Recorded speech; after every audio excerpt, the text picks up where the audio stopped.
នៅថ្ងៃទី15ខែមិថុនាឆ្នាំ2025នេះរាជរដ្ឋាភិបាលកម្ពុជាបានបញ្ជូនលិខិតជាផ្លូវការទៅកាន់តុលាការយុត្តិធម៌អន្តរជាតិដែលហៅកាត់ថា ICJ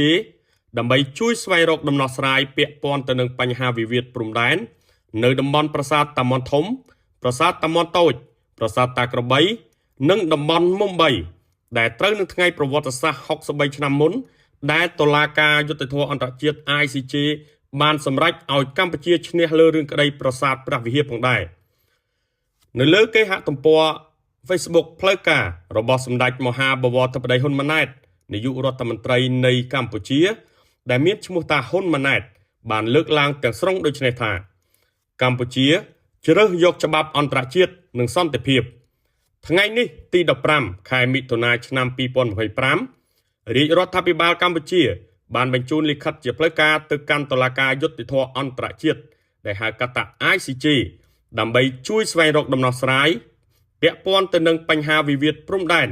នៅតំបន់ប្រាសាទតាមាន់ធំប្រាសាទតាមាន់តូចប្រាសាទតាក្របីនិងតំបន់មុំបីគប់ជូនផងដែរកាលពី63ឆ្នាំមុននៅថ្ងៃទី15ខែមិថុនាឆ្នាំ1962គឺជាថ្ងៃប្រវត្តិសាស្ត្រដែលតុលាការយុត្តិធម៌អន្តរជាតិ ICJ បានសម្រេចឲ្យកម្ពុជាឈ្នះលើរឿងក្តីប្រាសាទព្រះវិហារទោះបីជាព្រឹត្តិការណ៍ទាំងពីរនេះកើតឡើង63ឆ្នាំខុសពីគ្នាក៏ពិតមែន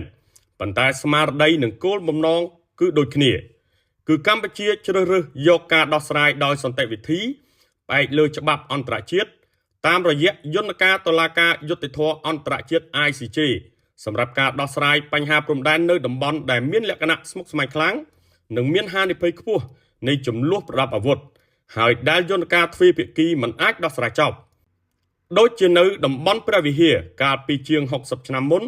និងតំបន់ប្រាសាទតាមាន់ធំប្រាសាទតាមាន់តូចប្រាសាទតាក្របីនិងតំបន់មុំបីនាពេលបច្ចុប្បន្ន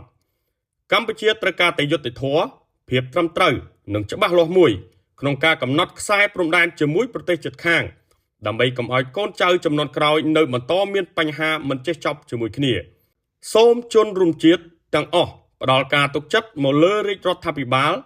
ក្នុងការខិតខំប្រឹងប្រែងធ្វើកិច្ចការនេះប្រកបដោយឆន្ទៈនិងការទទួលខុសត្រូវខ្ពស់ដើម្បីការពារបូរណភាពទឹកដីនិងឧត្តមប្រយោជន៍របស់ជាតិនិងប្រជាជនកម្ពុជាសូមបញ្ជាក់ថាចំពោះលិខិតផ្លូវការនេះក្រសួងការបរទេសនិងកិច្ចសហប្រតិបត្តិការអន្តរជាតិបានចាត់តាំងមន្ត្រីមួយរូបធ្វើដំណើរតាមយន្តហោះដើម្បីនាំយកលិខិតនេះដោយផ្ទាល់ទៅប្រគល់ជូនស្ថានឯកអគ្គរដ្ឋទូតកម្ពុជាប្រចាំប្រទេសហូឡង់ដែលមាននិវេសនដ្ឋាននៅទីក្រុងព្រុសសែលប្រទេសបែលហ្សិកនៅថ្ងៃស្អែកនេះស្ថានឯកអគ្គរដ្ឋទូតកម្ពុជាប្រចាំប្រទេសហូឡង់នឹងប្រគល់ដោយផ្ទាល់ដៃទៅតុលាការយុត្តិធម៌អន្តរជាតិ ICJ នៅទីក្រុងឡាអេ